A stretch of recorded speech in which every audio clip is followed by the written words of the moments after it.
It seems House and Senate budget negotiators have reached a snag in their negotiations. The UNC system votes to end DEI programs system-wide, and Republicans gather in Greensboro as Democrats tour eastern North Carolina. This is State Lines. Quality public television is made possible through the financial contributions of viewers like you, who invite you to join them in supporting PBS-NC.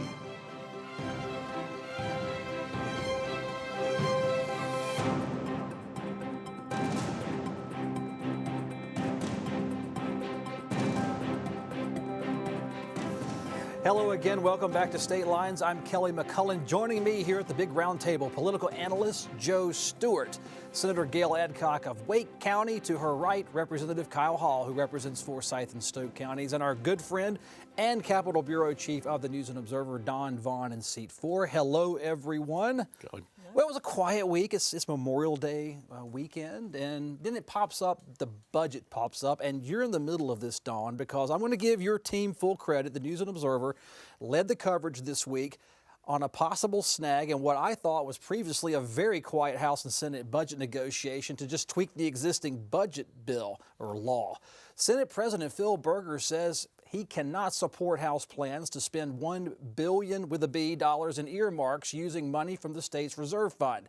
House and Senate negotiators are very quick to say, or at least tell you, Dawn, that the budget talks are still, quote, on track. The state passed a 2-year budget in 2023, so even if the budget talks stall this summer, we still have a state budget in place. The show runs on, and none of the goodies, and a lot of like railroad on the tracks, derailed. What's the status, Dawn? Well, I've asked Senate Leader Berger and Speaker Moore for the past few weeks because I cover the budget. You know, how are things going? Where do things stand? And it's all about the different chairs, the big chairs and the sub chairs meeting. And then when it gets to Berger and Moore, that's when it actually, like, you know, are the train, does the train stay on the tracks or not? And it was Berger saying a couple of weeks ago, things haven't gone off the rail yet. I asked him on Tuesday, he said, I'm not ready to sound the alarm yet. Then on Thursday, I knew that he and Moore had met, and Moore said, this is kind of how the process is. We'd like it to go faster. And it is what the process is. The budget always drags out. There's always something to negotiate on. And that's generally a good thing. It shows that people have different opinions, different priorities on spending. The Senate always likes to cut taxes more and give smaller raises. The House likes to give bigger raises and maybe not cut taxes as fast. But the sticking point now that Senator Berger said is that the House wants to spend $1 billion from reserves, and the Senate is more conservative with savings. Now, the House says that's not quite where things stand, according to one of the head budget chairs, Jason Sain. And then Moore's office said, well, maybe we need to send the Senate a calculator, and it's not quite that. So this is just kind of how things are. And like you said, it's a 2-year budget. So you don't have to pass a budget this year. It's more of a smaller bill, an adjustment bill. All right. Well, Representative Hall, you're an up-and-comer there. Is it full steam ahead with the budget talks? Yeah, I actually serve as one of the House Appropriations chairs, and I will say that we have been working very well in good faith with the Senate. Everything has been very kumbaya. We've met with our area chairs already, and they've reported back, and there hasn't been a lot of disagreement.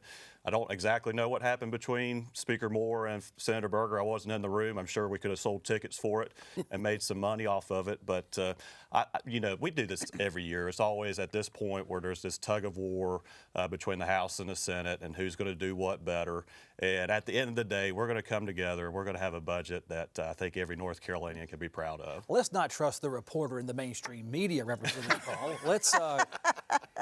Is your caucus, you're on that budget writing team, are you asking to spend $1 billion in reserve funds and $1 billion go into what's called pork or earmarks? Not necessarily. We've got a lot of issues like the Toyota plant that needs a lot of water and sewer infrastructure there. So I don't know if you would necessarily call that pork spending, because that's definitely economic development. We've had a lot of back and forth with these huge pots of money and what to do. We've obviously got a lot of money in reserves, and I think the House perspective is that we should use some of those reserve dollars. So that's right then. So Berger, the House wants to spend savings, and the Senate doesn't, right? What did not collecting that extra $500 million, coming in $500 million below projections on the surplus, affect that discussion? amongst your team and with the Senate budget writers? Well, I think that's why the reserves talk is happening, is because the surplus wasn't quite as big as we had anticipated originally, and then the April surprise came. And so, like I said, we've been going back and forth with the Senate, and finally Speaker Moore and Senator Berger met this week. And like I said, I don't know what happened in the room, but I would have loved to have seen it. Senator Adcock, anytime Republicans fight over a budget, it does crack the door open for Democrats to make a point. And that point will be what? Well, there's some things that we definitely need to address, whether we do it in the budget or we do it in these mini budget bills. I think the Medicaid rebase has to have some money added to it. I know that, being a healthcare provider myself, a nurse practitioner, I know that the private duty nursing rate for Medicaid needs to be bumped up again. Because what is rebase? That's the reset of what it's going to cost to continue to deliver traditional Medicaid, the non-managed care Medicaid. So I think there's something, and then there's always the issue of, do the teacher and state employee raises need to be adjusted, and so whether that comes as part of a big budget bill or that comes in some smaller budget bills, I don't know. I do know that even though I'm not a budget chair, I know my Senate colleagues who are working really hard behind the scenes and don't have a lot to share right now, but I know they're committed to work through the process. Joe, this is not the first rodeo with Phil Berger kind of taking a conservative approach, if you will, in a House with a lot of people in there. Toyota plants and ball fields and good things and Medicaid. How does this end up? Do we end on June 30th, or do we have a Labor Day of legislative action? Well, in the legislative process, there's the thing, and then there's the thing about the thing. And then there's the thing about the thing about the thing. And that's kind of where we are in this process. So you have the Speaker and the President pro tem maybe exchanging barbs at this point as a point of negotiation between the two chambers. And even when one party controls both, they don't always agree on things like the budget. But as has been said, we have a biennial budget in this state. So there's a document under which we could operate, even if there's not an agreement to do more with the additional $1 billion that's been collected in this fiscal year and next. And so I think ultimately, there's no reason for haste. I mean, the desire to be able to get done in the short session is as much as anything about the fact that it's an election year and that the members want to go back to their district and talk about what they accomplished that's of interest to their constituents. And so whether that occurs in July or August or even September may not be as relevant as making sure that whatever the amount that's being spent makes sense for the projects for which it's being spent. Well, the fiscal year starts July 1st, but North Carolina has a continuing resolution, which means if you don't pass a budget, which is what happened in 2019, the spending levels just stay the same as the previous year. And again, since this is an off year, there's already allocations, planned for this coming year. I think there will be one. I think it could be into July or August, because sometimes there's a lot of policy in the budget, and Berger and Moore don't always agree on that. And this is Moore's last year in the legislature, so he probably has some things he wants to get through. And I happen to know there's some groups who didn't get money in the budget who are interested in getting some money this time. So if there is no budget, that will impact many of their operating budgets. How does it affect things, Joe, if there's no goodies there? There's $1 billion in surplus there. If it isn't allocated, it just goes to reserves. We have a budget in place. So 2024 is going to be a very close election year for many races. I would think elected leaders, at least some of them, would really like to reach a budget deal. Well, as Representative Hall alluded, many times what's referred to as pork is money that went into another member's district. And so to some extent, these are all worthy projects, even if it's something that a particular legislator wants for their particular district. It still is ultimately beneficial to the people of North Carolina to have these resources spent in a way that provides some greater quality of life or assures some greater governmental service. So I think at the end of the day, it probably makes sense for the legislature to consider using some of this surplus to make solid investments, teacher pay, of course, looking at what state and government employees are getting, the number of positions that are vacant in state government, maybe bonuses instead of an increase in pay. There are a lot of needs out there, and so spending the $1 billion more than was expected to be collected, probably not a bad idea. Well, surplus is one-time money, though. Right. So it could go to bonuses, but something recurring like raises, that extra money wouldn't work there. Right. All right. Well, the UNC Systems Board of Governors has voted to end DEI programs and redirect DEI funds. That vote came this week. The Board of Governors created the policy to allow DEI programs about 5 years ago.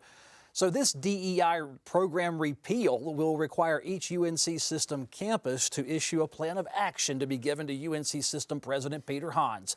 Those plans will outline potential job cuts or actual job cuts, job description changes for current DEI-related employees, and exactly how those funds, once redirected, will be reallocated. And you know, just on Thursday, Peter Hans clapped back at the UNC Board of Trustees because they wanted $3 million to go from DEI to public safety. The president said, no, that's not for student success. This money is for student success and achievement. Right, so we'll see how that plays out at the UNC Chapel Hill level, but the UNC Board of Governors had said basically by the end of the summer that these shifts need to be made.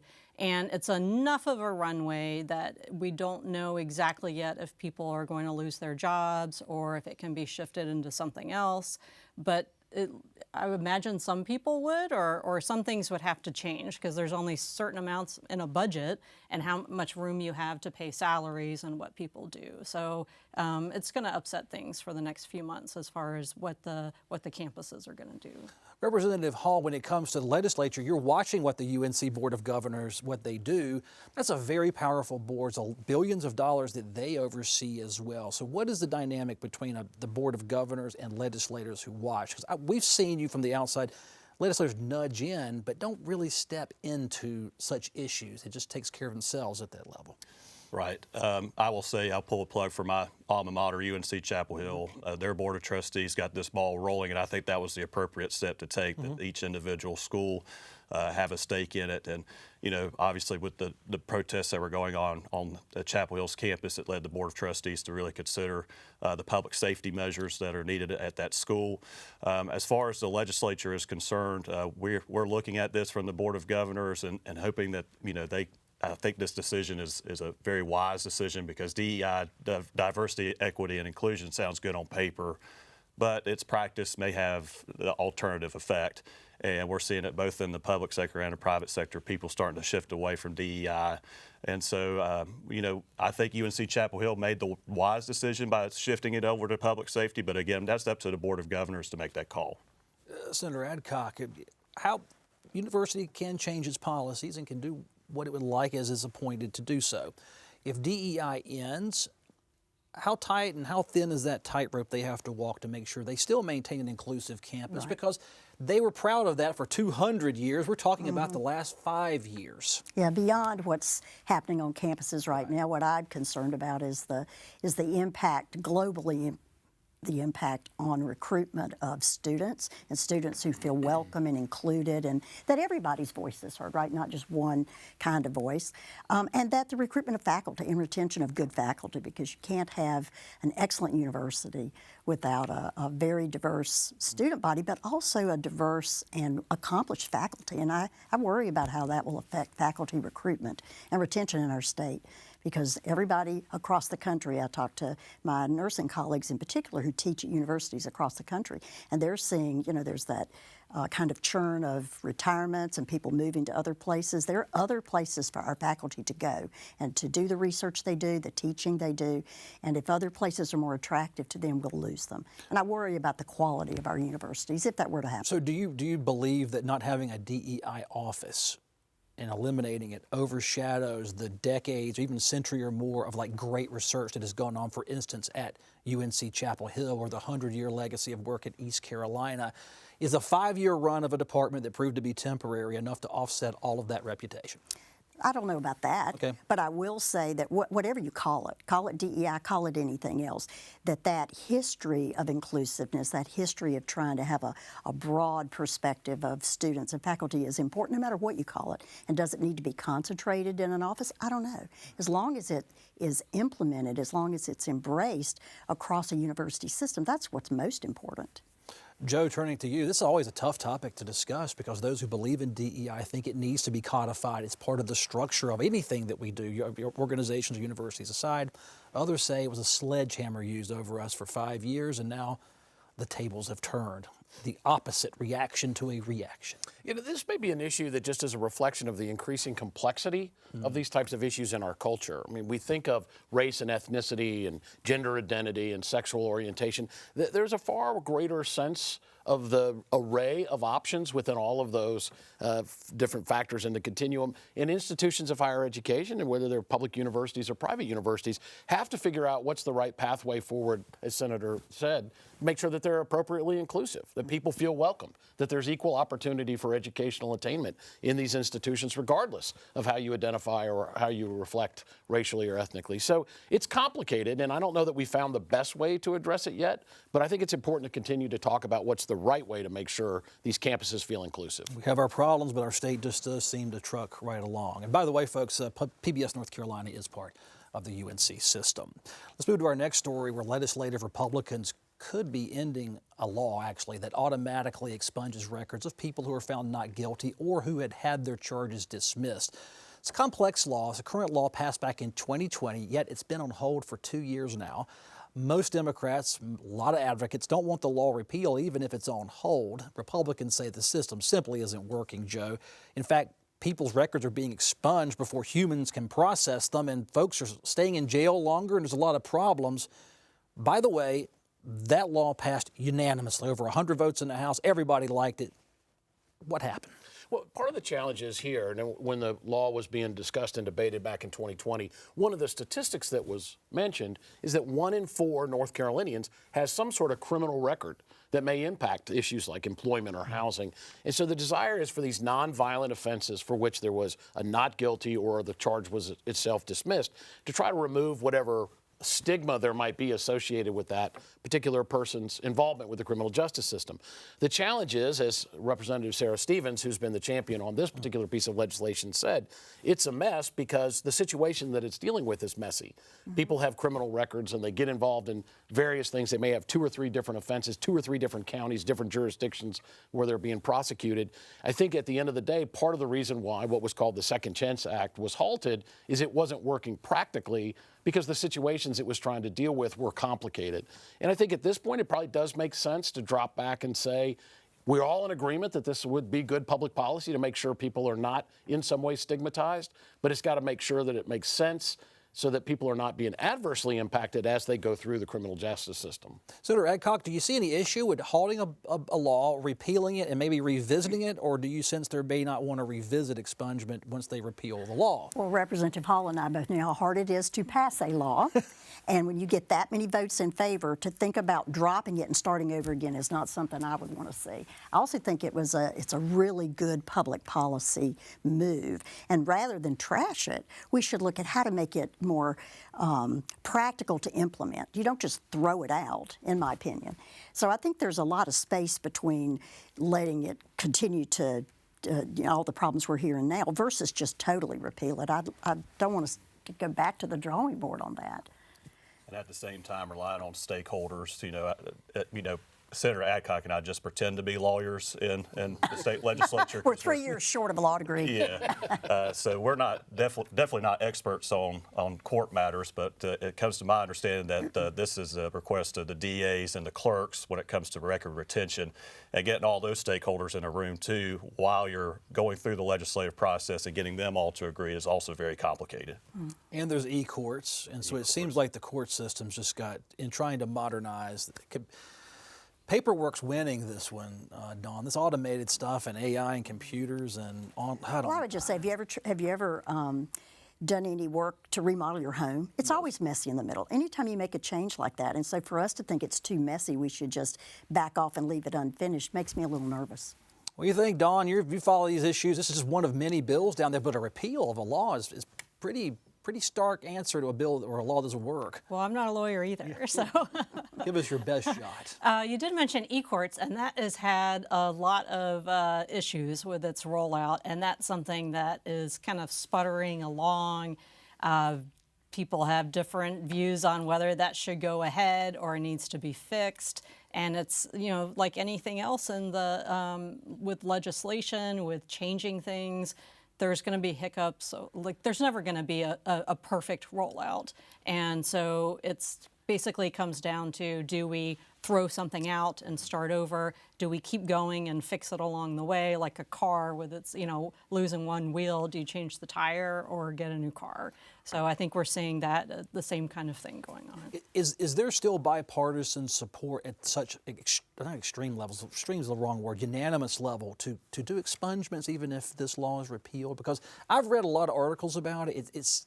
They're written or they're spoken as if you're trying to repeal expunging records. I'm perceiving this as a procedural problem. Is that? Well, at the core of the desire to make it automatic, you can get a record expunged now, but you have to hire a lawyer, and there's a process, and there's an expense. Representative Deb Butler in the debate on this bill said she had a brother who had gone through this process, but fortunately her parents were able to afford the legal representation to get it done. The desire to make it automatic is so that everybody, even people with modest means, would have the ability to have these not guilty or dismissed charges removed from their record. It's kind of leveling the playing field for that.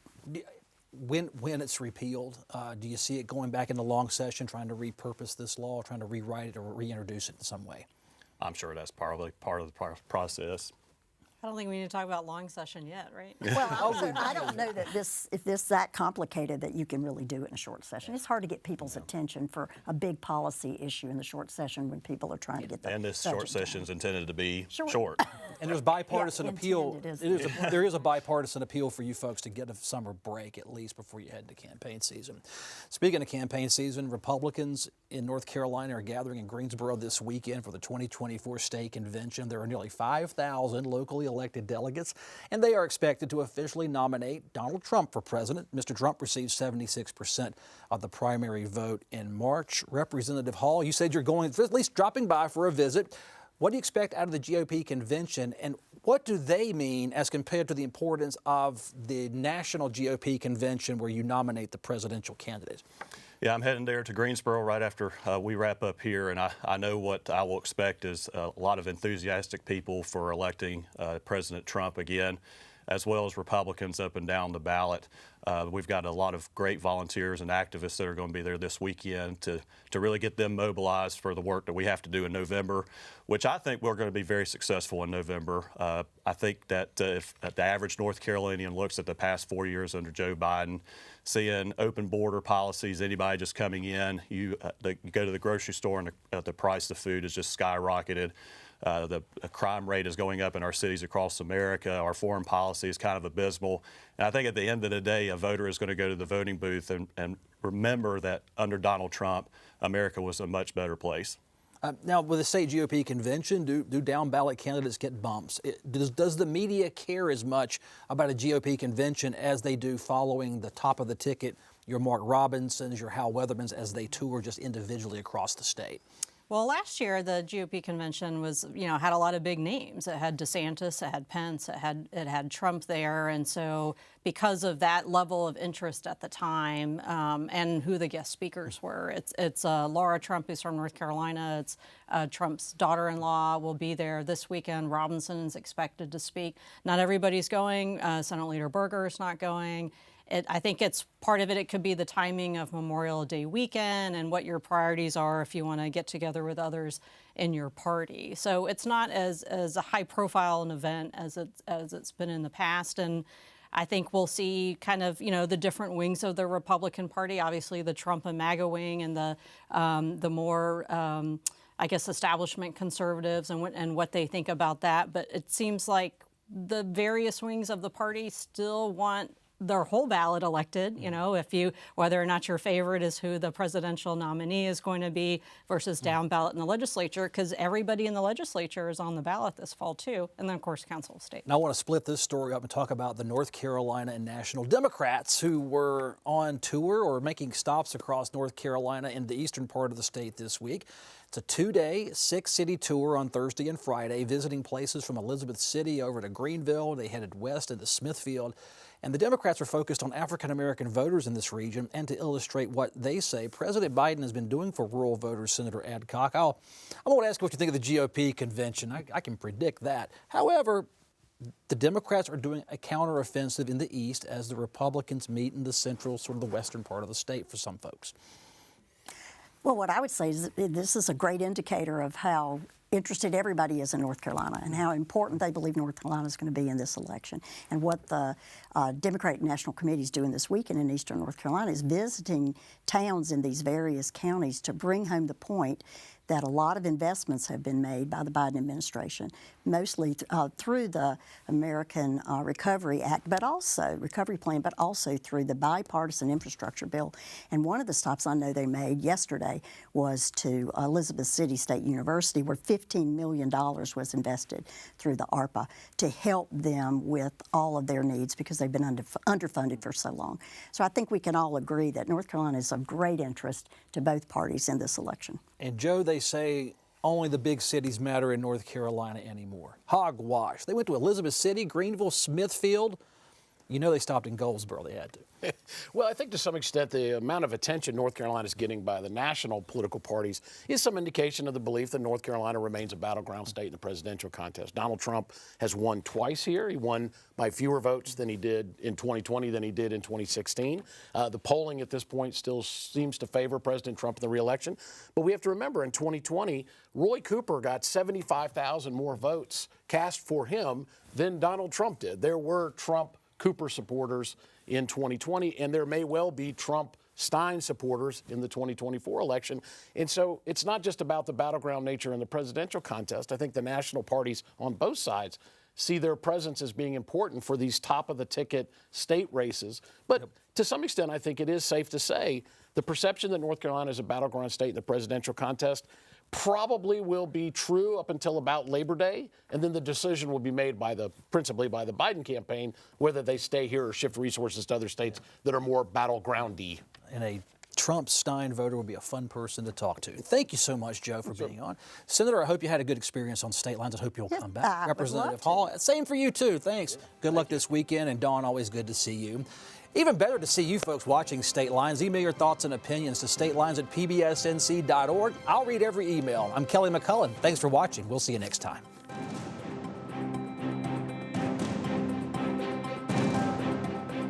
Quality public television is made possible through the financial contributions of viewers like you, who invite you to join them in supporting PBSNC.